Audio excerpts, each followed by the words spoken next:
I had always considered myself an ordinary human with a talent for awkward timing.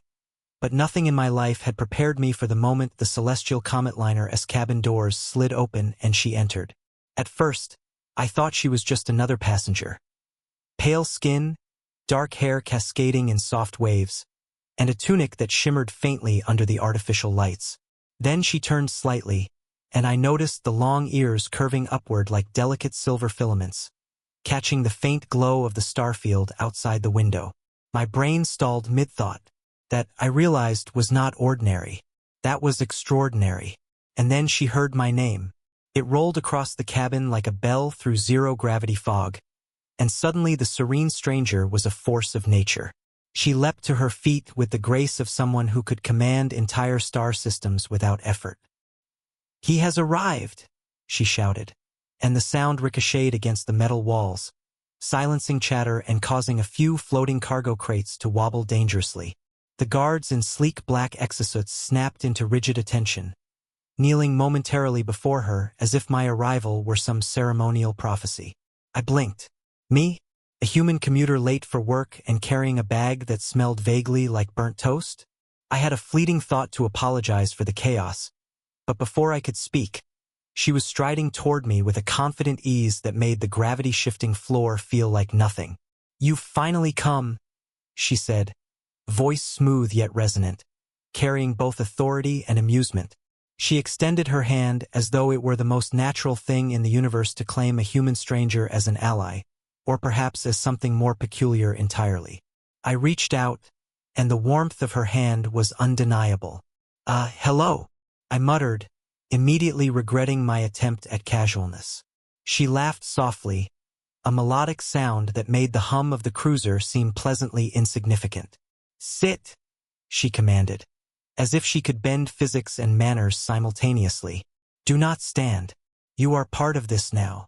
The cabin remained suspended between awe and disbelief. Floating passengers peeked over their seats. Guards shifted uneasily, uncertain whether to protect or observe. I tried to process the absurdity. A queen with long ears, an announcement of my arrival, zero-gravity crates wobbling dangerously, and my own pulse thudding like a malfunctioning hyperdrive. She leaned slightly closer, her eyes sparkling with humor. "Do not be frightened. Humans are peculiar, yes, but resilient. You will do just fine mostly."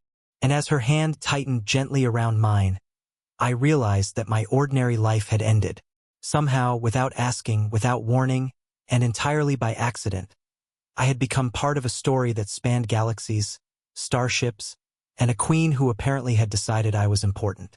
My first thought, fleeting and ridiculous, was that I might want a stronger cup of coffee before proceeding further. But that was gone almost instantly, replaced by a thrilling certainty. Nothing in my life would ever be ordinary again. I floated beside her through the cruiser's corridors, trying not to bump into the low-gravity handrails or the occasional drift of unattended cargo pods. She moved with a grace that made it seem as though the ship itself adjusted to her presence, long ears flicking attentively as if reading the subtle vibrations in the metal floor. I, meanwhile, resembled a human marionette with too many tangled strings, limbs flailing slightly as I attempted to keep pace. "You're surprisingly uncoordinated," she observed, a faint smirk tugging at her lips. "I could say the same about aliens," I muttered, glancing at her elegant ears. "Though I suppose they don't count as aliens if they look almost human." Her laugh echoed softly through the cabin, carrying warmth that made my tension dissolve like mist in a solar breeze. "Almost human," she repeated, clearly amused. "Humans underestimate their own absurdity. You, for example, are utterly ordinary yet oddly resilient." We passed a transport bay where automated drones zipped past, stacking cargo in precise, rhythmic patterns. She paused, tapping the tip of one ear lightly. "See that?" she said. "Those are rogue mining drones from Sirius 9. They think themselves dangerous, but I find them amusing." "Amusing?" I asked, eyebrows raised. "They could shred the ship in seconds." She tilted her head. "Exactly. The danger is part of the fun. You humans spend too much time worrying about survival. Humor makes chaos tolerable." As we moved on, the guards shadowed us silently, exuding quiet authority but careful not to intrude. I stumbled over a floating crate, catching myself with a flailing arm. She caught it mid-fall effortlessly and handed it back to me with a gentle smile. See? You learn quickly when the universe conspires against you. I couldn't help grinning. So, my survival strategy is humor and royal assistance? She nodded, ears twitching. Yes, and improvisation. You've already passed the first test. Keeping your dignity intact while being part of something extraordinary. We reached a panoramic viewing window, where the starfield stretched infinitely, streaked with the faint trails of nearby ships. Do you see the chaos of space? She asked. I do. And yet, even here, humans can make sense of it, laugh at it, survive it. You are learning to do that. I laughed nervously, feeling a strange thrill in being at the center of her attention. Somehow, floating through the cruiser beside a galactic queen with long ears, dodging rogue drones, and navigating zero-gravity corridors, I felt alive. And I realized, for the first time, that surviving the absurdity of the universe could be enjoyable, especially when someone extraordinary found amusement in your humanity. The cruiser hummed softly as it approached the orbital station, its engines slicing through the vacuum like a silver blade. I had stopped flailing, stopped panicking, and had even stopped apologizing for every minor misstep. A human miracle, apparently recognized by the queen beside me. She floated with effortless grace, long ears twitching slightly as she surveyed the station below, while I clung to the handrail like it was a lifeline. You've changed, she said suddenly, voice low but amused. Not in appearance, your hair is still messy, but in essence.